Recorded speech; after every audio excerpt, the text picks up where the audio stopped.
We've been waiting. Now we have a lot of clarity. What's going on? The USC defensive coordinator decision, that plus losing a staff member, all those things coming up next.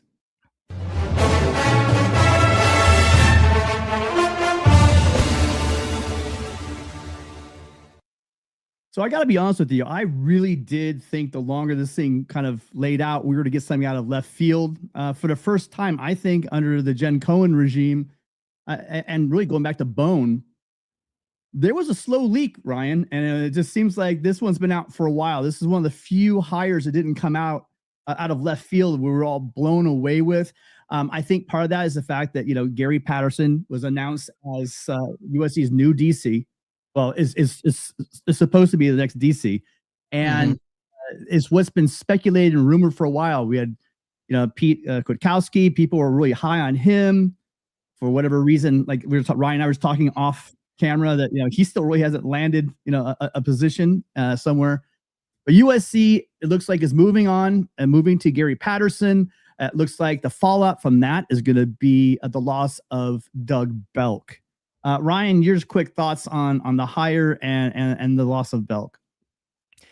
Yeah, well, what's up? How we doing? Good to see you as always, Tim. I mean, a lot to get in there, which we'll talk obviously about this whole time, and see the comments of people coming in. Want to get all your guys' thoughts, but let's start with just, I guess, Gary Patterson, and then we can move to get Doug Belk. So I want to get your thoughts on that too. So, I think on the surface, I think this Gary Patterson hire is a pretty good hire. It's not as exciting maybe as some would have thought. I think there's some tepid response based on the fact that he hasn't been a true coach for 4 seasons. He's been an analyst with Texas and Baylor.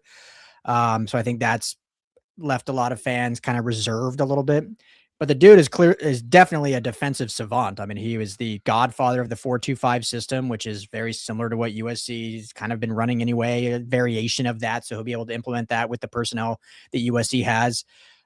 He's a no nonsense kind of guy, discipline, all about discipline, all about, creating teams that, tackle, have the fundamentals down. So all the things everyone's been begging for USC's defense to be is what his resume is. We'll see, Tim, quickly if it is one of those instances where, he has been out of the game too long, but based on resume, based on history, I think this is a really actually pretty solid hire. And, there's some other names we could get into, Tim, and I'm curious your thoughts. But on the surface, I think it's pretty good.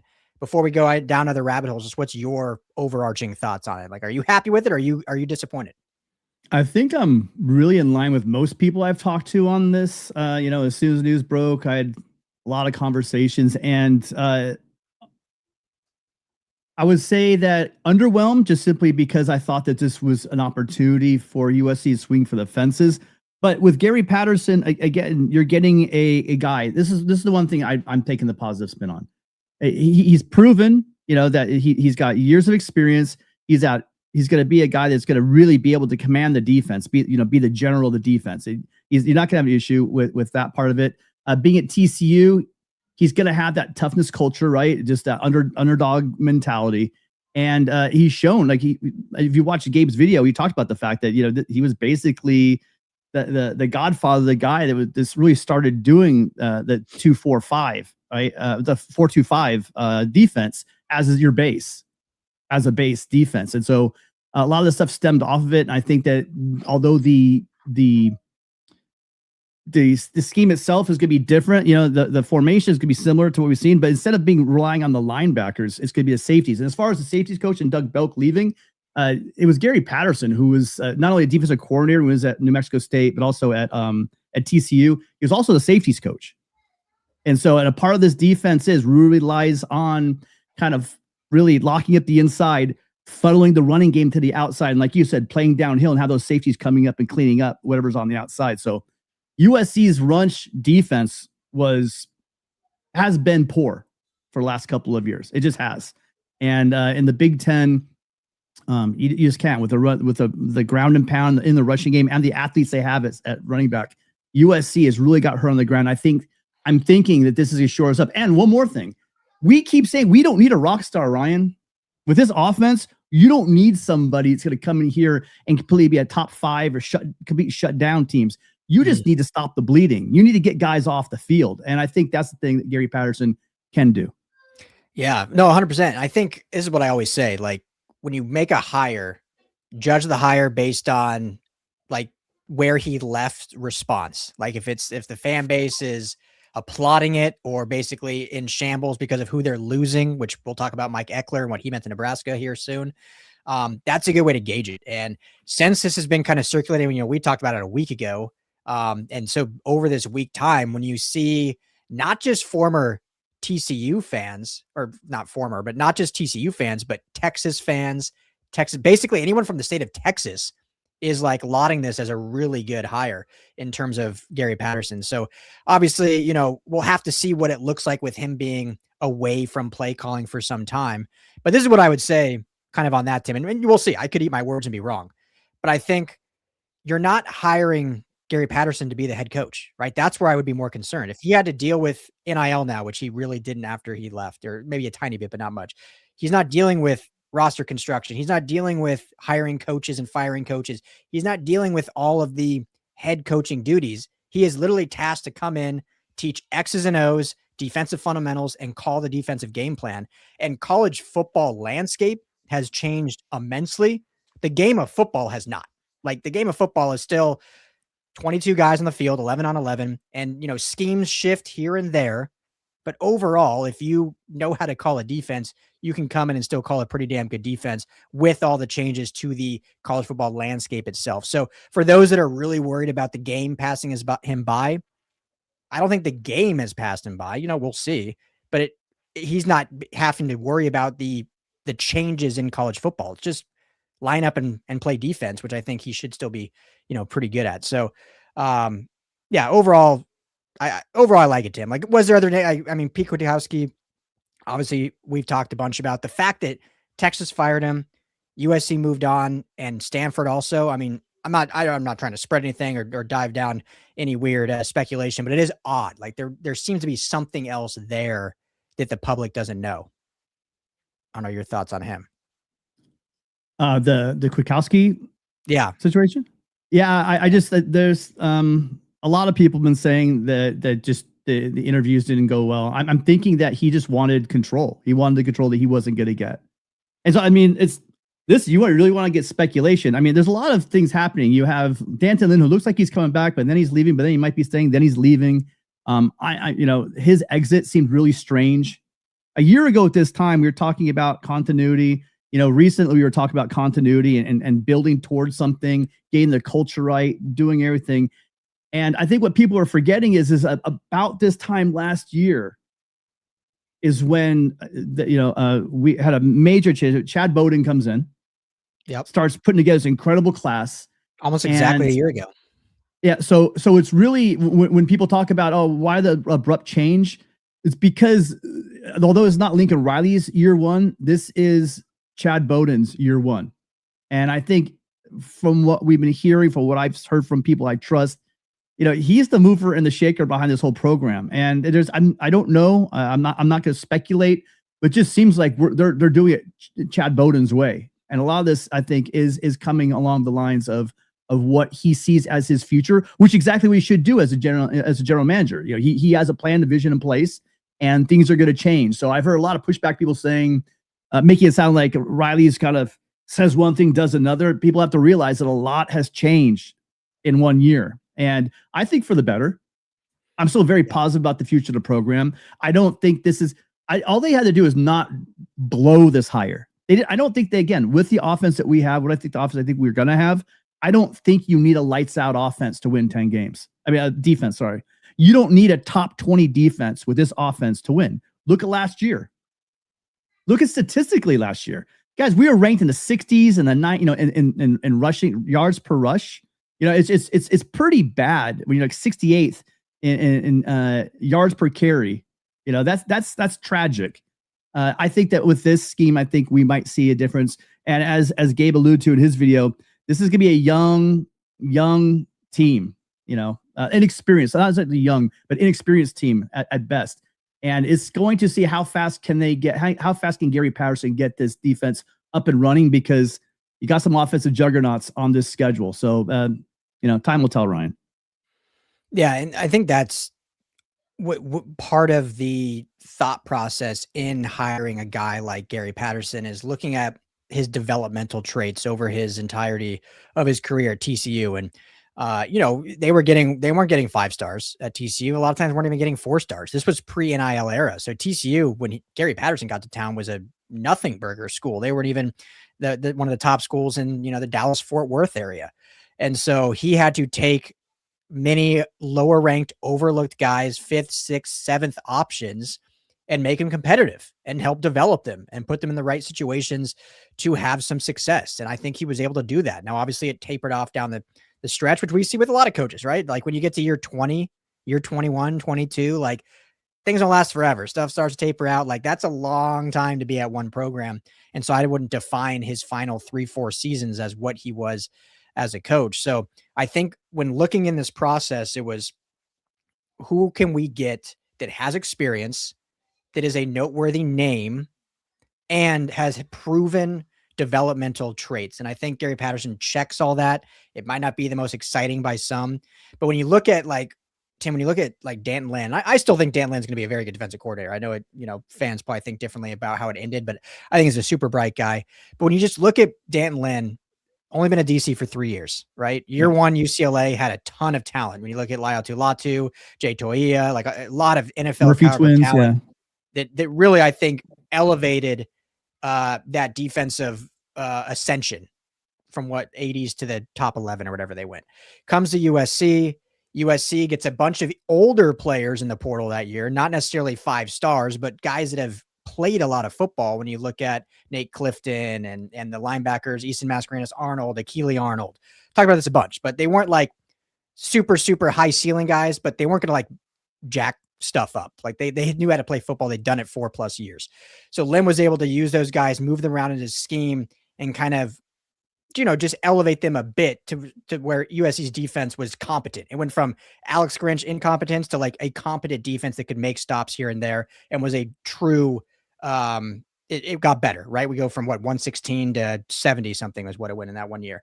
And then you go into this year, and this was the year that really needed development. It was a really young group, not a lot of returning starters, a lot of different changes, and we didn't see the developmental piece, which some of that is on obviously the position coaches, which we can talk more on too. But, Lin, for all I think what he's going to be good, he's so inexperienced so far and comes from the NFL levels, where NFL, you're not necessarily about development because all those guys are 5-star plus players once you're in the NFL. And so I don't think he proved that development. Whereas I think looking in this search, it was what guys can elevate and develop. And Gary Patterson checked all those boxes. So that's one way to look at it, I guess. And I just think that maybe the pieces for Linsky, as much as we want to say it, because he is a young defensive coordinator. And I think he had, you've talked about, he had those pieces at UCLA. And obviously the proof's in the pudding. He was able, now granted, that was a different conference. That was also in the Pac-12, as opposed to what that was moving into the Big Ten. But I don't think that that he had, especially in the defense. SEC, we keep saying we fixed the defensive interior, and it still continues to be a struggle for USC. And then obviously setting the edge. I'm not going to begin doing that. The defensive line play just seems like it didn't look like the way that defensive line was run at UCLA when he was there. The years at UCLA, the linebackers coming up, playing downhill. We just never saw that. And I think that started up front. So all of that is in the past. I agree with you. I think Lin is a brilliant defensive mind. I think he'll do great. Maybe college, he just needs the right pieces in order to run that scheme. And then maybe as he gets more experience, or possibly clout to be able to make those personnel. There's a lot we never get to know about. Do you know what I mean, Ryan? That we don't know what happened the last 2 years. It just didn't really work. If we really want to say it, the last 2 years with Lin, year one, install, year two, it just, for whatever reason, didn't work. And so, on to the next one, I guess. And so the question starting to be, and I hear rumblings on already, is about Lincoln Riley's offense being complementary to defenses and running through defensive coordinators. That's something we're going to see this year, because now we're going to have a tried and true, proven defensive of coach. And it won't be, there's no question. There's question marks on all the previous defensive coordinators, no matter what anyone wants to say, there were question marks on every one of Lincoln Riley's defensive coordinators so far. This one is a proven guy. And so then it becomes, if his defense doesn't work, then you may have to start asking questions about, is what's going on with the bigger program, what's going on with a complementary aspect of the offense.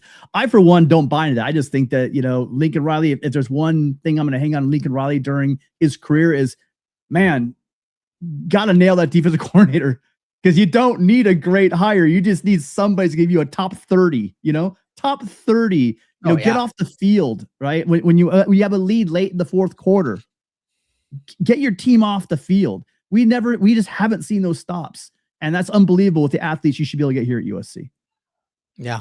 Well, I mean, this year where they finished 46, I think in that range. In what? Defense, total defense. They're like 46th or something like that. I mean, it was not in the top. It was definitely not top 30. Let's put it that way. Yeah. All I'm saying is, if they would have finished 45th, they probably would have beaten Illinois and finished 10-2 and potentially made the playoff. So your point stands. Like, just give us a top 40, top 30 defense. You're going to be good. You're going to be solid. I mean, we're USC though, and we're in the Big Ten.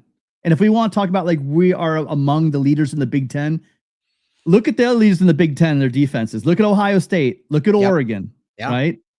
Look at Indiana, what they're able to put together. Iowa, year in and year out. Again, I said it.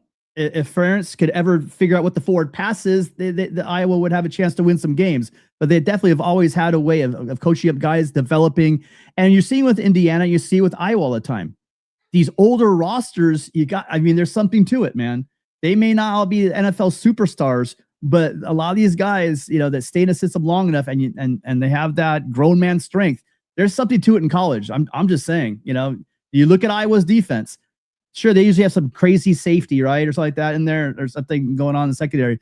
But they're just a lot of, right kind of guys that sit around for 4 years and play their minds out, get developed for 3 or 4 or 5 years, and play lights out. So USC doesn't need that even. We just need a top 30 defense with a top 10 offense every year.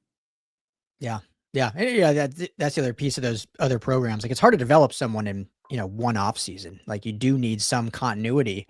That's what, Indiana, this is not taking anything away from Signetti and the historic season they have, but like, when you have that continuity of guys in the program, because a lot of those guys, remember, came from JMU. So they were technically in his program for 3-4 seasons. You talked about Ferenz, you talk all these guys in kind of those type of programs. You need that. So, but yeah, we'll see how quickly Gary Patterson can get things going. I want to ask you, Tim, because we haven't really talked about it, I don't think. But I mean, Gary Patterson, obviously is on the face is the most important hire, and that's what fans will see. But I think maybe actually almost a more important hire was Mike Eckler. I mean, this is a huge, in my opinion, big time hire, getting him away from Nebraska, arguably one of the top special teams coordinators in the country. So now you have a true elite special teams coordinator. They also give him an assistant head coach, and he is going to be the linebacker coach. So, I've been hearing, and I think others have maybe reported it, that Rob Ryan is going to be basically moving to an analyst role. So still staying with the program, which I think is good. Now, maybe he wasn't fit to be the true LB coach at the collegiate level after it's been so long, but can stay in the program and still have some, help with certain scenarios. But now you get a Mike Eckler to be your linebacker coach and special teams coordinator. What's your thoughts on him? Yeah. Well, I'll say two teams, Notre Dame and Oregon.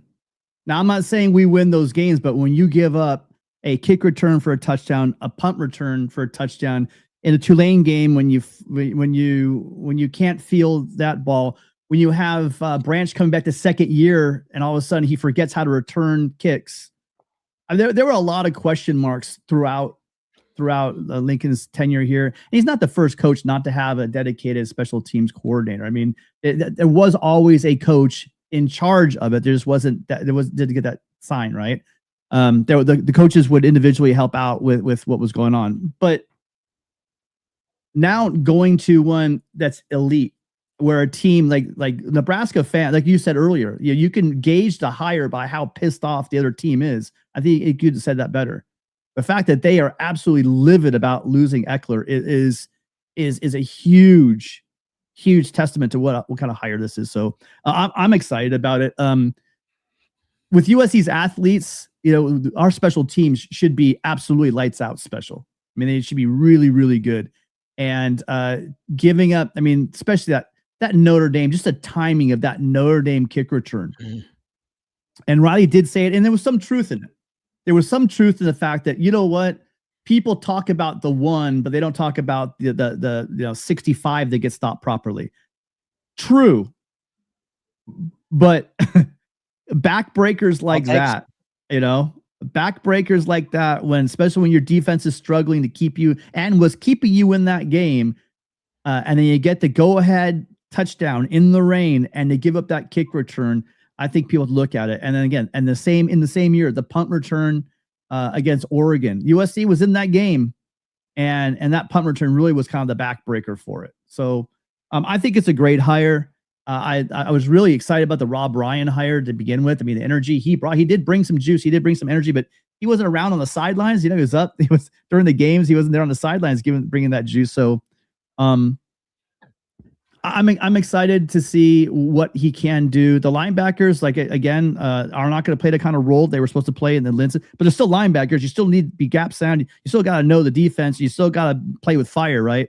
So I love it. I hear great things about Eckler, and I'm excited to see what he can do. But yeah, special teams, about time. Because here's the thing. There's three. I'm talking about it, right? I don't want to talk about it as we're not going to fail on special teams. We should be talking about how we're going to excel on special teams, and the third part of football is going to win us games. That's what we should be talking about. Forget saying, well, once in a while, one's going to get past this or two will get past this. It's more as what how often do we get kick returns for touchdowns with the athletes that we have, with a Mekhi Lemon back there? We almost squandered him. I think getting a dedicated guy like Eckler is hopefully going to pay dividends for us. Yeah, well, 100%. Then I see we've got a couple calls in the queue, so we can jump to those in a second. But no, that's a great point, Tim. Like, you hit that nail on the head, because the last kind of couple of years was just like, hey, how can the special teams not screw things up? Like, how can they? Well, I mean, let's take that back. 2 years ago, once Zachariah Branch was a freshman, we had that juice for a little bit of like, okay, this is a walking field flipper / touchdown. And then in 24, that like just disappeared. And then last year was more just like, hey, Mekhi Lemon's got the surest hands in the return game. We know he's not going to drop it, so we have faith, but we're not going to like put him at risk of really flipping the field. So now I think when you get like, this kind of mentality, like you're saying, Tim, like, yeah, absolutely. How can you? I mean, going into the Nebraska game, I remember I asked Lincoln Riley specifically on our call, like, hey, Nebraska's got the #1 return game in the country. Like, how do you stop that? You just gave up a touchdown against Notre Dame the week prior. Like, what do you emphasize going in? So Mike Eckler did a great job in a 1-year turnaround in Nebraska. And so now we can hopefully see that at USC. And Tim, can you imagine, like, whether it's Zacharias Williams or even freshman Trent Mosley returning kicks or punts, like actually have some juice in the return game and flip them fields and maybe get a couple returns for, I don't know, like a touchdown, maybe? Like, that'd be fun. Maybe we'll see it. Over under special teams touchdowns. Tim, what you got? Over under. Well, I would say it going off past history. I'd say it at 1/2, and I'd take the over. Yeah, probably that's a good point. 1/2, 0.5. Right? I mean, I'm going to be real there, So, but no, I can see this. I can see with the athletes, like King Miller. I wouldn't mind seeing King Miller, back there, not on punts, right? You need a more squirrely guy back there on punts. But having King Miller back there on kick return, man, I don't know. We'll see. They'll have some good options, some good speedy athletes. You want to get this first call? Sure. I think Russ is up first. Russ, thanks for calling. What's on your mind? Yeah, man. I mean, I'm, before we get to the DC hire, I'm stoked for Coach Eckler, man. A lot of people don't realize that so many of these legendary coaches got their start at special teams. I mean, Bill Belichick was a special teams guy, Dick Vermeil. That old Steelers coach with the mustache, what's his name? Bill Cowher. Obviously John Harbaugh. Yeah, all these guys cut their chops as special teams guys. And, I think there's something to be said about, like, you have to have, like, there has to be, like, a super attention to detail that you can observe and sort of impart into your players, because special teams, it's a total game of margins. Like, everyone has to do their job and everyone has to, like, get down the field the right way. And I just think that like having a guy who's been successful in special teams like Coach Eckler coming over here, I hope that could permeate, everywhere else. If Riley kind of maybe sees the way he approaches things. And so, yeah, I'm excited about that just because of, again, like I do think being a good special teams coach does translate to being like a good, overall coach. So yeah, definitely excited about Coach Eckler coming over.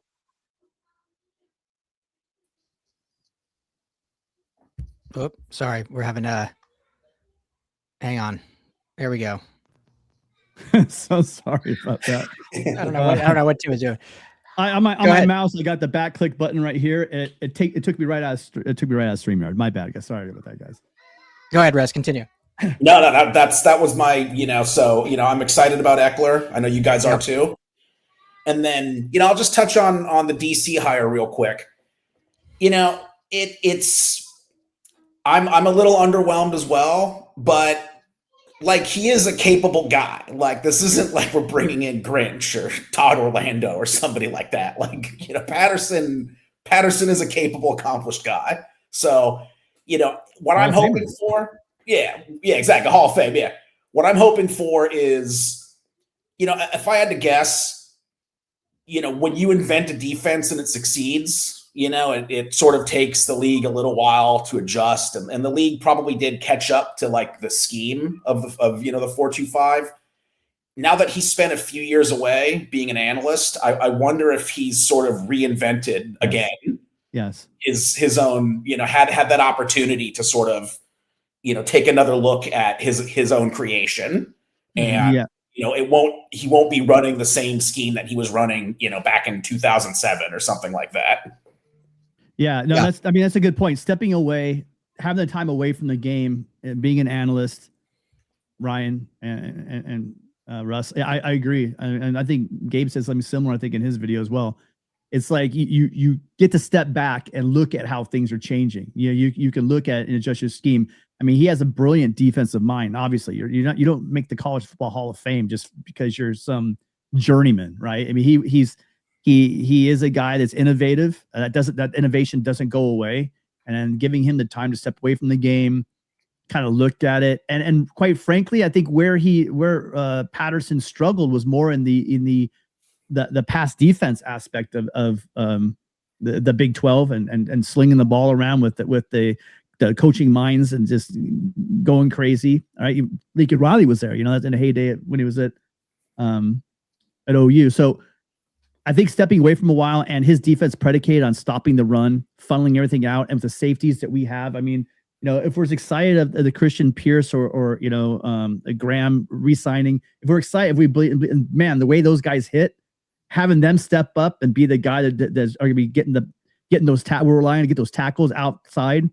I think that this scheme fits the talent we have at safety and the young talent. I mean, go on. We can look at the secondary that we pulled in. I mean, that Belk, by the way, brought in, but they're here at USC. And I think that Patterson is going to be playing his defense with better pieces.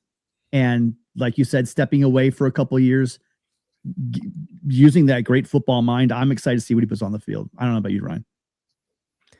Yeah, I mean, I think you hit it, Russ. This is obviously not a perfect example, and it's not as much time, 1 year versus 4 years. But, look at Sean Payton, the NFL, right?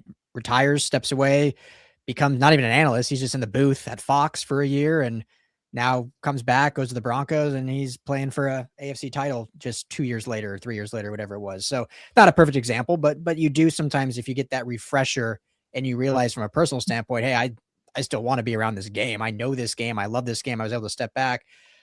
And like I said earlier, like he's not going to be a head coach where he has all these responsibilities. Like all he's got to do is X's and O's and put players in the right spot and call them plays.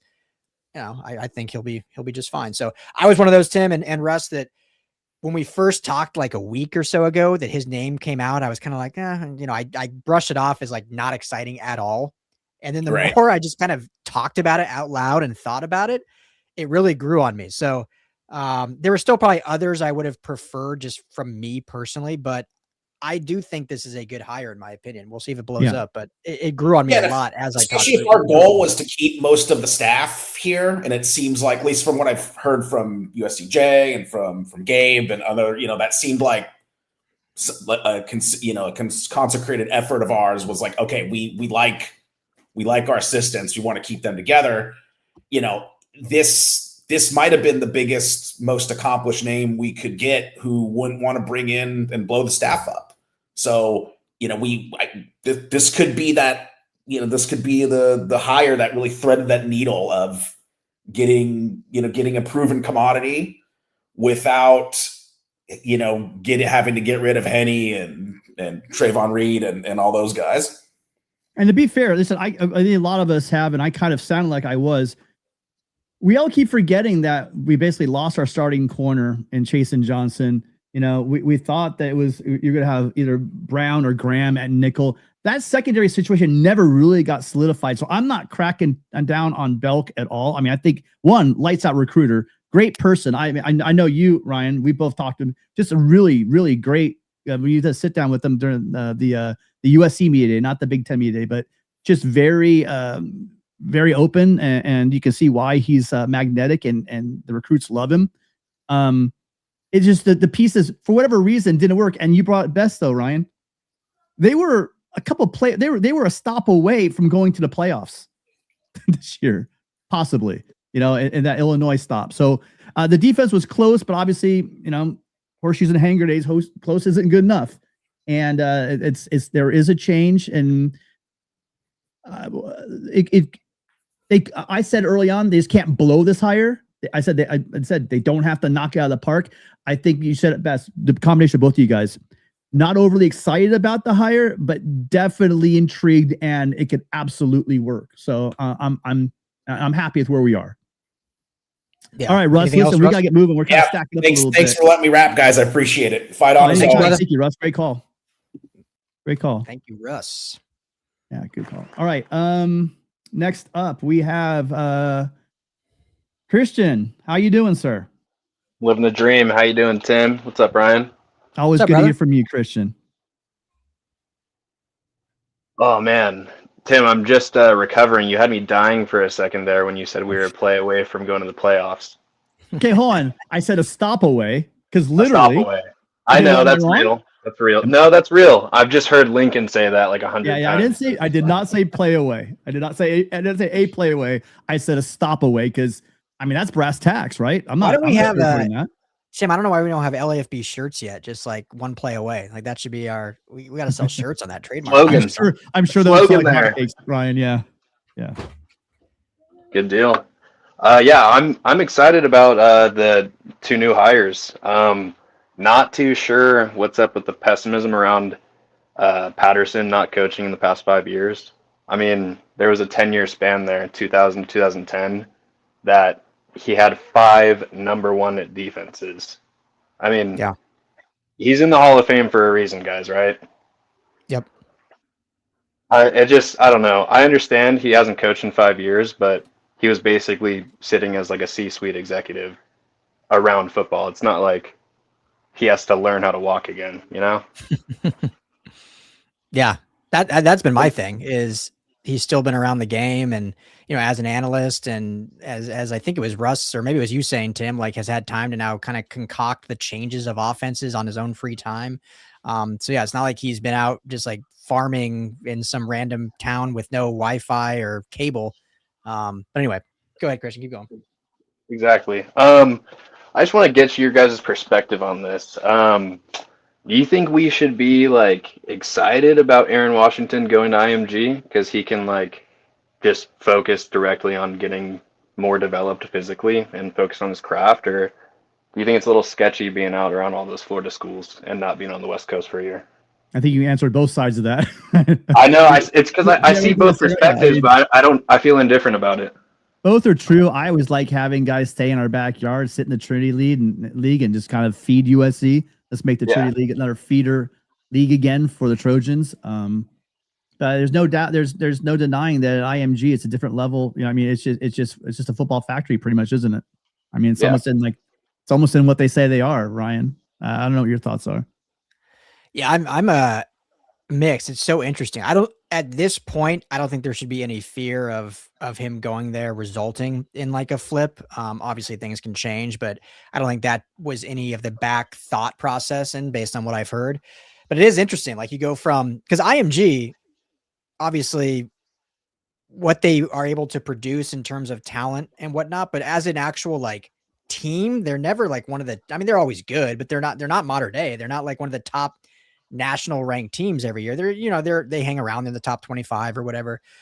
So he's kind of going to a lower program in terms of just where they'll finish in Florida. I don't even know if they finished in the top like 5 in Florida last year necessarily. Yeah. So that's kind of an interesting move, but I definitely was a little surprised, especially too, because him and Danny Lang, I know, are really close. And the thought was kind of like, hey, would they be a package deal, be teammates at Modern Day, ultimately both commit to USC? That can still very much happen. But now, obviously, they won't be teammates for their senior season. So, yeah, not a real answer for your question, Christian, but I wouldn't be concerned. But it is certainly something interesting to that I'm sure I'll be watching the entire next fall. Yeah. I mean, Modern Day is no St. John Bosco, but they're pretty good developing too, you know. Amen. Let's see here. Oh, yeah, I got a tough one for you, Tim. Pick your 2 starting defensive tackles for next season. Just 2. Just 2? Well, I think we have about 4 that could be I'm thinking that depth chart next year is going to be a lot of oars. Yeah. I mean, any combination you can give me of Boucard, Abasiri, and Stewart, you know, given your situation, and John Jarrett, if he, if he could shed some of that weight, still keep all that. It depends. I guess it depends on your down distance and your situation, but you give me a combination of those 4 guys. I'm happy at tackle. Yeah. Yeah. Ryan, what do you think? Yeah. It's also going to be interesting to see how Patterson's, if he's going to move. Like, I don't think he's an edge by any means, but I know Stewart can play all over the defensive line. So what they'll look like in starting looks if they kind of swing him, if they swing him out wide or whatever. But if we're just going them as 2 D tackles, 2 3-techs, in a 4-2-5 system, like I would probably say Stewart and Van Sumeren as your starters, but Jade Abasiri would be the right there, just kind of depending on the team. I think if you're going, because again, they're going to rotate a ton anyway, but to answer your question, I think if you're going against like a Michigan or an Iowa, the starting lineup would be Van Sumeren and Stewart. If you're going against like Ohio State, a more pass heavy team, then probably Stewart and Abasiri. And then they'll rotate in on whatever down and distance. But yeah, it'll be fun to see what they have. Yeah. Van Sumeren, how quickly you forget. Right. I watched a lot of his tape. I like it. He seems like he's pretty in there. I mean, you don't have he had 56 tackles or something like that. I mean, that's a lot. That's pretty good for production. A defensive tackle. Yeah. He's exactly what they needed, a true run stuffing interior guy. So, and he brings that to you for a probably fraction of the price that one of those top guys was. So I really like that signing. Yeah. Yeah. But Jide coming at the end of the season, he's also is that guy. He could shed those blocks and was disruptive, not just in the running game, but also getting upfield and disrupting the quarterback. So I mean, again, so add the 5th in there. That's 5 guys. But I was overconfident last year. Let's see these guys actually. Let's see Van Sumeren come in and see what he does here before we at least anoint him.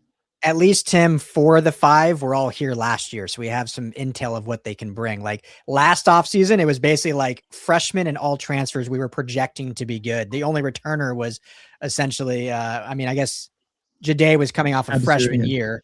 And then we had Devin Tompkins, but that was about it. Yeah. I mean, we had a freshman All-American who was walking around in a boot every day except for Saturday for 5 months. Yeah. Exactly. So, insane. Yeah, I mean, I'm a little optimistic about it. What do you guys think out there? What's your starting defensive tackles? Love to hear from you guys in the chat. I know, and we got 650 you guys between YouTube and Twitter. Appreciate you guys all being here. I guess as we never do, Ryan, do us a favor if you guys are here and YouTube, please go ahead and hit that like button. It shows us that, again, you're enjoying this show, and like we'll be here for an hour and a half. All we're asked to use for about a minute of your time to drop some comments in the chat, and maybe and a like on the channel. And if you're over there on Twitter, thank you so much. I put the link there. I don't know if it links, but if you guys could join us over here, again, it helps the channel a lot. But we appreciate everyone being here. For sure. Anything else for us, Christian? Yeah, real quick. True or false, Cam Fountain will have 10 or more sacks next year. Ooh, they need it. I know. And I think he has it. I think he has it in him. It's just like getting everything dialed in perfectly.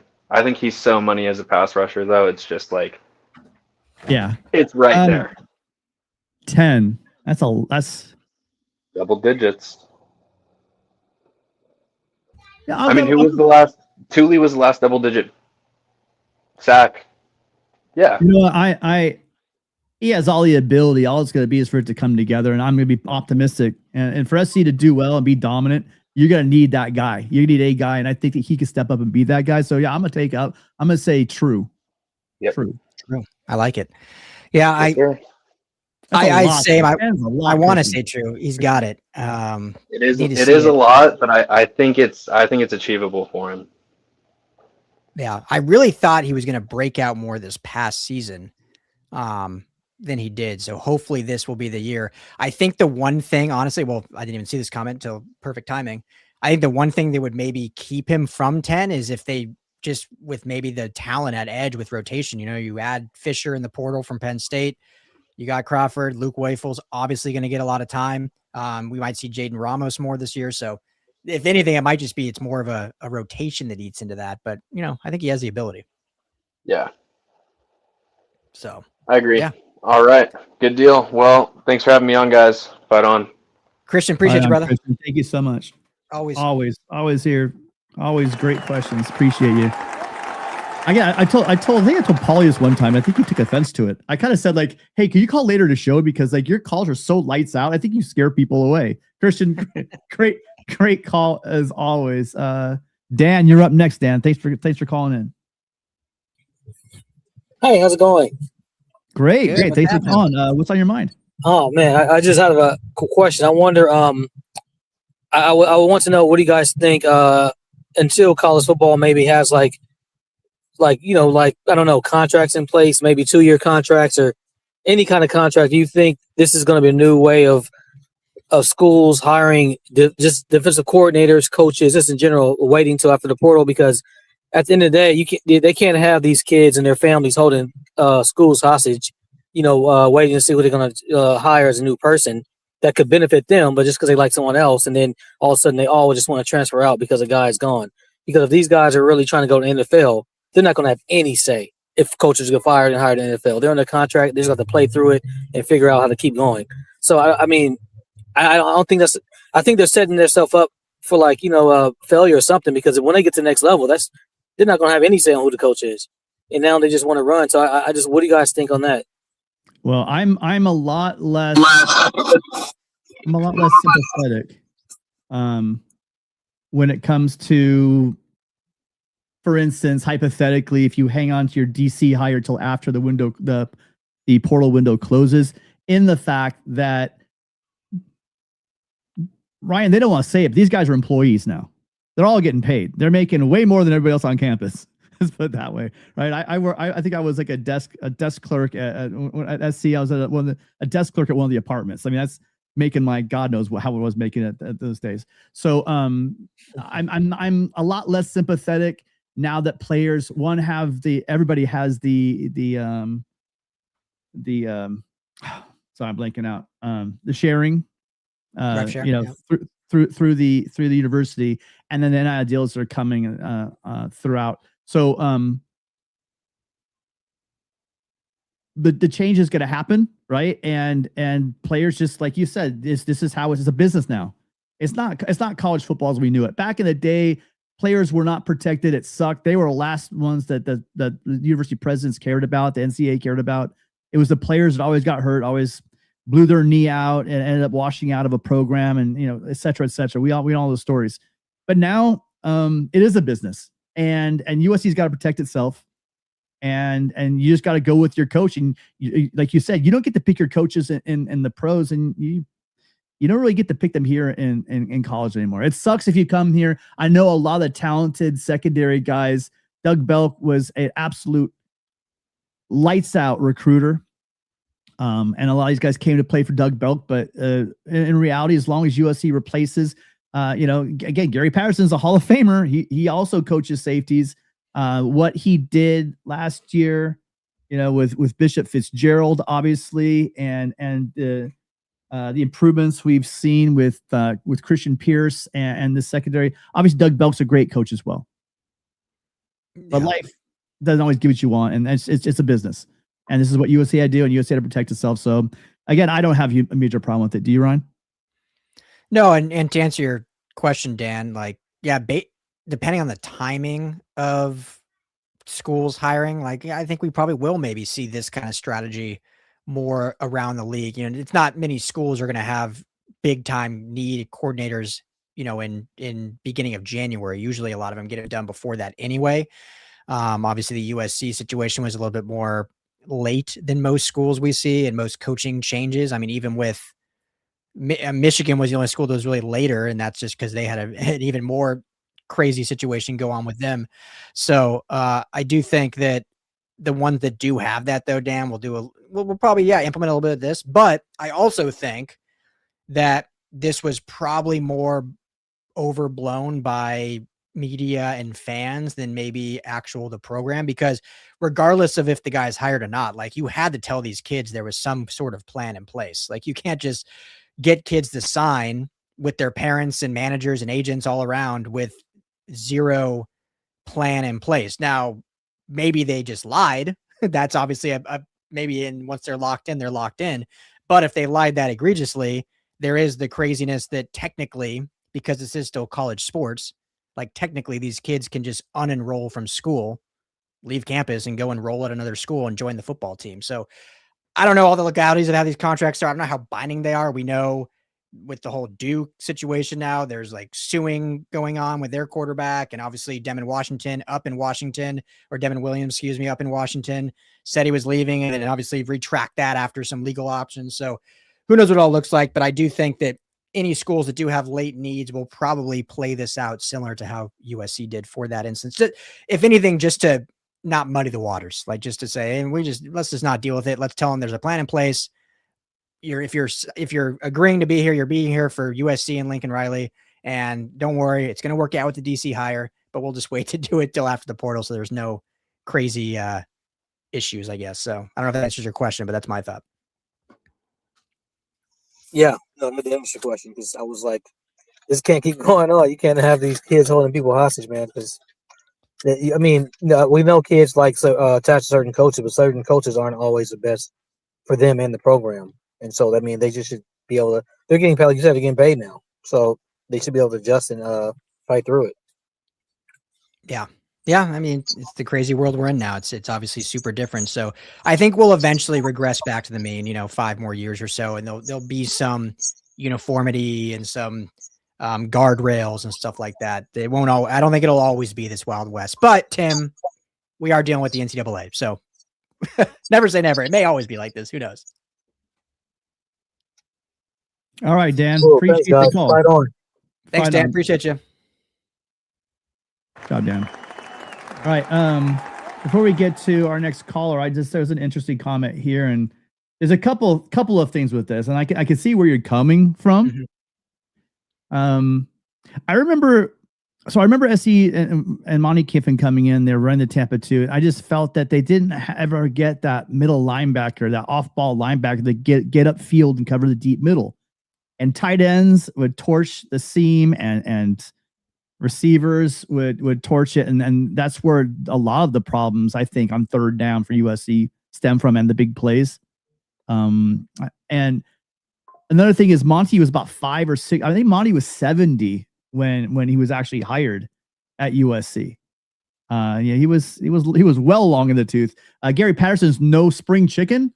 I think he's 64, 65 years old, in that range. So, he's not young. But I can tell you that jump from 65 to 70, I'm sure, is a pretty tough one for most people. I don't think that the game had passed either one of them by. I just think that honestly, I think with USC there might have been a couple. There were some great linebackers and we had some great players. It just didn't seem like they fit the scheme. Ryan, your thoughts on that? Yeah, I think you hit the nail on the head. We'll see. We're all projecting right now. Like who knows if Gary Patterson ends up being like that. I don't think he will, but yeah, I think that's a different scenario. I think you mentioned everything there. So maybe I'm just being more hopeful, but I think, like I said, I think this is a good hire. Is it a great hire? That's yet to be seen, but I think it's a good, solid hire. And it very well could be a great hire. No one was excited about Pete Carroll. And I know you can't lean on that too much. Oh, we lost our caller. I know we can't lean on that too much, but so far until this administration lets us down with the hire, I'm going to hold judgment and give them the benefit of the doubt. And I think their goal was to keep as many of the position players in place. And as you brought up, Ryan, the fact that Kwiatkowski hasn't landed a job kind of might tell you something as well, as far as how the whole process went. We will never know these answers, you guys. We will hear rumblings and rumors, but we will never know the answers. I think that anytime you hire a Hall of Fame coach who's had time to sit back as an analyst and evaluate the game and probably evaluate his scheme, I'm interested to see. And I hope Gabe's wrong that he worries that might be like a launching pad for him to come in, get his feet wet, and move on right away, get back in a head coaching position. Obviously, he is a head coach by nature. I'm hoping that that is not the case, but even if that is the case, Tim, like this was, I don't think we've talked about, but something I've said before is, this could just be a great opportunity that he comes in and I think Coach Henne will be a DC one day. It probably felt a little premature right now to make that move. And so if he's able to just kind of really be the tutor to Coach Henne for a year or two, then it kind of works out best for everyone anyway. That's a great point. You keep your staff, you don't lose, you get a mastermind in here that, whether he wants to move on or just retire, maybe he just wants to come in for a couple years and retire, but then you get your guy that you kind of wanted all along, you just felt wasn't quite ready yet in 2026. So I wouldn't even be opposed to that, because then that allows them just a little bit more time to groom who you have on staff. So albeit that's got to be, everyone does stay. And I think that's still the plan. Because as we said, the plan was to keep everyone. This wasn't Gary Patterson pushing Doug Belk out. This was more kind of, I think Doug Belk wanted the DC job. Then he was kind of dragging his feet a little bit to re-sign because he wasn't signed for 2026. So maybe he'll see what's out there. Now, Sean Nua met with Riley and Bowden today, so we don't know his outcome. We obviously still need to see Henne when the NFL teams come calling, which they will certainly, as there's still, 7 more NFL teams making hires and building staffs.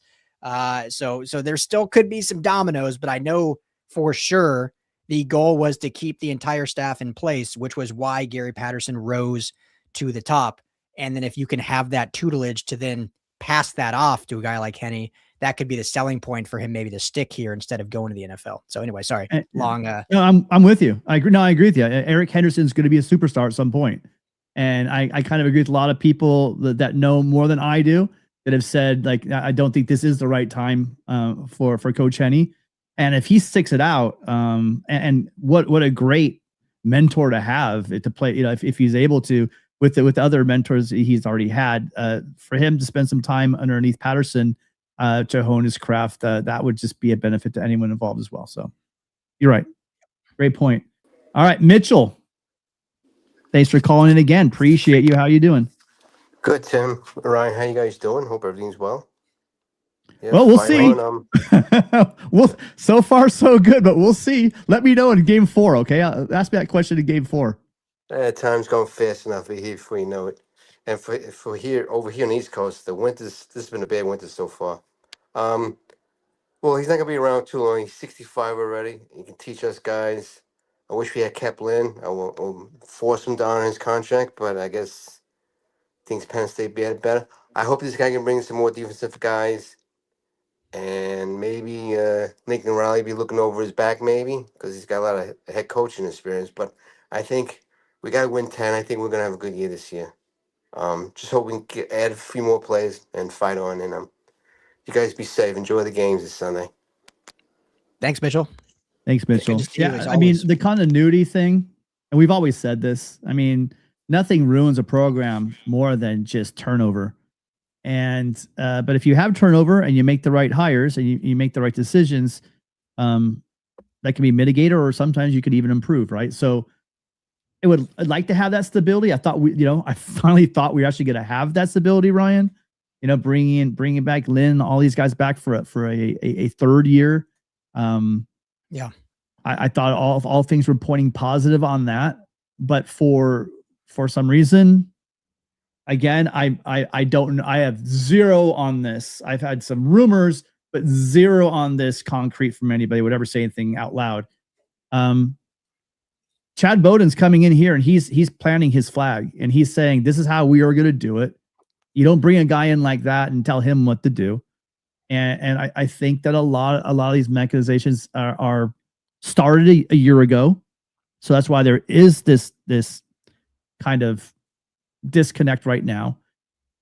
As much as we were right, I know that Christian's gonna make fun of me probably next time he calls in. We were one stop away from the playoffs, but the defensive. I mean, anybody. I would hope that every player on the team, every coach in the defensive staff last year said that defense was not good enough. On paper, that defense and that staff is amazing to me, but for some reason it didn't come together. And at the end of the day, really, regardless of injuries, because injuries are part of football, it didn't happen last year, you guys, and that kept USC out of the playoffs. Because that offense, does anyone agree? Does anyone disagree? That offense was good enough to get us to the playoffs, without a doubt. Yeah. So you got to point one direction, and it just didn't happen. So I would love to have been a fly on the wall for all these conversations. I would love to have been a fly on the wall for the Jennifer Cohn and Bowden, Chad Bowden conversation about the defensive the USC defense at some point last year and then going into the offseason. Because the offense is there.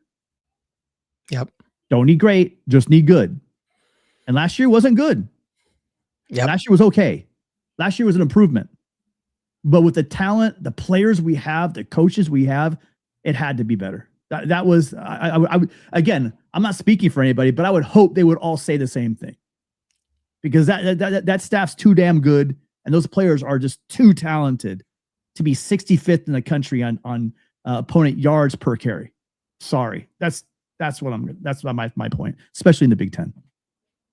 Yeah, 100%. I got nothing out of that. I think I totally agree, and that's the next step, in this reset, if you will, is how you've kept the players mostly intact, your starters and guys you've added in, and obviously this class, and now can this new kind of signal caller and slightly different scheme with hopefully some similar skill position coaches or position coaches, how do you make that jump? And they're gonna have to do it. We saw it in what, Tim, 3 second halves. This defense looked pretty damn good in 3 straight second half performances, but I don't think we saw a single 4 quarters of great defense.